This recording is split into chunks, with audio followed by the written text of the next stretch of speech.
दिल्ली में हरियाणा कांग्रेस के सह प्रभारी जितेंद्र बघेल ने खबर अभी तक से खास बातचीत में बताया कि प्रदेश के अंदर हरियाणा में जल्द ही कांग्रेस के अंदर बड़ी नियुक्तियां की जाएंगी।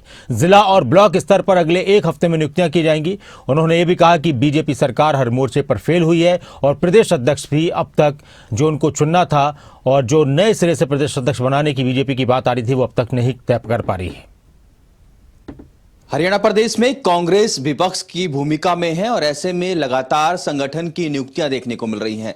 जिले में सभी जिला अध्यक्ष नियुक्त कर दिए गए हैं। अब जिले में नई इकाई और ब्लॉक लेवल तक जो कार्यकर्ताओं की अहम भूमिका निभाते हुए अब ब्लॉक लेवल पे एक बड़ी नियुक्तियां होने जा रही हैं। हमारे साथ हरियाणा कांग्रेस के सह प्रभारी जितेंद्र बघेल मौजूद हैं।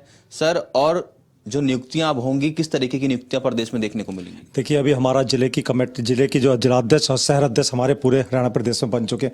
अब हमारा मुख्य मकसद होगा कि जिले की कमेटी बने और जिले के साथ साथ ब्लॉक बने, ब्लॉक के साथ ब्लॉक की कमेटी बनेगी, जिससे कि हमारा जो काम चल रहा है पूरे हरियाणा प्रदेश में वो सुचारू रूप से नीचे तक बूथ लेवल तक पहुंचे और हम उस पर पूरा ध्यान दे रहे हैं। कुछ जिलों की कमेटी हमारे पास आ चुकी हैं और कुछ की आनी है। विद इन इस हफ्ते में सारी कमेटी आ जाएंगी और हम लोग कोशिश करेंगे कि इस हफ्ते में पूरा हरियाणा प्रदेश में सारे जिले की, शहर की और ब्लॉक की कमेटियाँ हम लोग बनाते हैं। सर, नए संगठन के साथ कांग्रेस के जो कार्यकर्ता हैं, नेता हैं, उनमें एक नया जोश देखने को मिलेगा, क्योंकि काफी लंबे समय से संगठन नहीं था। अब संगठन लगातार बनता हुआ नजर आ रहा है और जिस तरीके से आप बता रहे हैं कि ब्लॉक लेवल तक आप लोग जा रहे हैं, तो क्या लगता है, क्योंकि काफी बार संगठन को लेकर नाराजगी भी निकलकर सामने आती है, तो सबके साथ लेकर चलने की बात यहाँ पर निकल कर सामने? देखिए, जो संगठन में जोश है, जो हमारे पदाधिकारियों में जोश है, जो कार्यकर्ताओं में जोश है, वो जोश आपको पिछली 14 तारीख को, जो 14 दिसंबर को जो महारैली हुई हमारी रामलीला, दिल्ली के ऐतिहासिक रामलीला मैदान में, उसमें आपने जोश देखने को मिलेगा। हरियाणा से हमारे सबसे ज़्यादा कार्यकर्ता पहुंचे, क्योंकि जिस तरह से सरकार बनी है और जिस तरह से महंगाई बढ़ रही है, किसानों के ऊपर अत्याचार बढ़ रहे हैं और हमारे छोटे दुकानदारों के ऊपर, हमारे युवाओं के ऊपर, महिलाओं के ऊपर जो अत्याचार हो रहा है, सबसे बड़ी बात है जो बहुजन समाज के ऊपर, दलितों के ऊपर जो उत्पीड़न हो रहा है, बार बार उत्पीड़न हो रहा है। अभी परसों होडल में उत्पीड़न हुआ, एक वाल्मीकि समाज के छोटे से मासूम बच्चे को जो 12 साल का था, उसका उन्होंने बहुत ही उत्पीड़न किया, उस बच्चे को नंगा करके पीटा गया। तो लेकिन आज तक पुलिस ने उस पर एफआईआर दर्ज नहीं की। और एफआईआर दर्ज जब जोर हमने लगाया, जब हमारे नेतागढ़ वहाँ पहुँचे जो हमारे पलवल जिले के हैं, तो उन्होंने एफआईआर दर्ज की, लेकिन दोषियों को आज तक गिरफ्तार नहीं किया। तो जो भाजपा जो कहती है, बात करती है, भाजपा कभी वो करती नहीं है। और सबसे बड़ी बात मुद्दा है जो अरावली का भी, अभी जो अरावली पे जो भाजपा सरकार पूरा का पूरा अरावली पर्वत को जो नष्ट करने जा रही है, जो ऐतिहासिक हमारी धरोहर है उसको, जिससे कि पूरा वातावरण खराब होगा और बहुत सारी बीमारियां बढ़ेंगी। जो प्रदूषण से जो हमारा गुड़गांव शहर है और उत्तर जो हमारा उत्तर हरियाणा है, उसमें जो सारा का सारा चलेगा, दक्षिण हरियाणा में जो होगा, तो ये भाजपा सरकार अपने गरिबान में झांक के देखे। भाजपा सरकार जो कहती है वो कभी नहीं करती और भाजपा सरकार हमेशा हरियाणा के निवासियों के लिए नहीं, बल्कि उनके नीचे उनका कुठाराघात कर रही है और उनके जो अधिकार है उनको हनन करने जा रही है। अरावली एक बहुत बड़ा मुद्दा है और दिल्ली एनसीआर में पोल्यूशन की एक बहुत बड़ी समस्या है सर, काफ़ी लंबे समय से।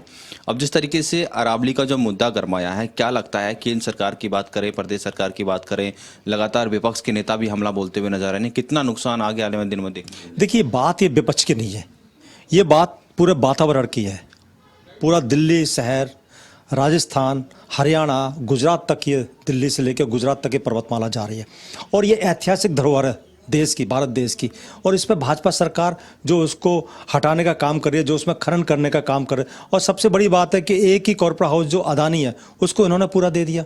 तो भाजपा सरकार जो बातें करती है, भाजपा सरकार को गरिबान में झांकना चाहिए कि इससे वातावरण का कितना नुकसान, जहाँ एक प्रदूषण की पूरे का पूरे देश, दिल्ली एनसीआर में, हरियाणा में जो प्रदूषण और राजस्थान तक फैला हुआ है, उसको ना हटाने की बजाय और वो उसको बढ़ाने का काम कर रही है। मेरी तो मांग ये है, इसमें ये कोई कांग्रेस की मांग नहीं है, कोई विपक्ष की मांग नहीं है, ये एक जन आंदोलन है और इसमें भाजपा को तुरंत अविलंब इसको मांग को मानना चाहिए और अरावली पर्वत को नष्ट होने से बचाना चाहिए।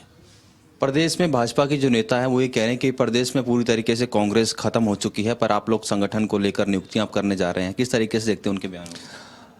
भाजपा ये बात करती है, मैं भाजपा की यहाँ पूछा, भाजपा प्रदेश अध्यक्ष अपना नहीं बना पा रही और प्रदेश अध्यक्ष छोड़िए, जो उन्होंने अभी भी नियुक्त किया, जो भाजपा का जो पूरे देश का उनका अध्यक्ष है, वो भी कार्यकारी हुआ। तो भाजपा में खुद इतनी असंगठित तरीके से चल रही है, कोई संगठन नहीं है उसमें, वो केवल दबाव में है।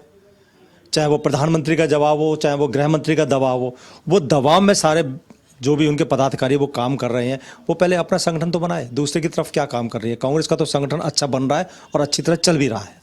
बहुत बहुत धन्यवाद सर खबर अभी तक से बातचीत करने के लिए। तो ये थे हरियाणा कांग्रेस के सह प्रभारी जितेंद्र बघेल, जो कि संगठन को लेकर महत्वपूर्ण जानकारी दे रहे थे। जिले में नई नियुक्तियों के साथ साथ ब्लॉक लेवल पर कार्यकर्ताओं की नियुक्तियां जल्द हरियाणा में देखने को मिलेगी।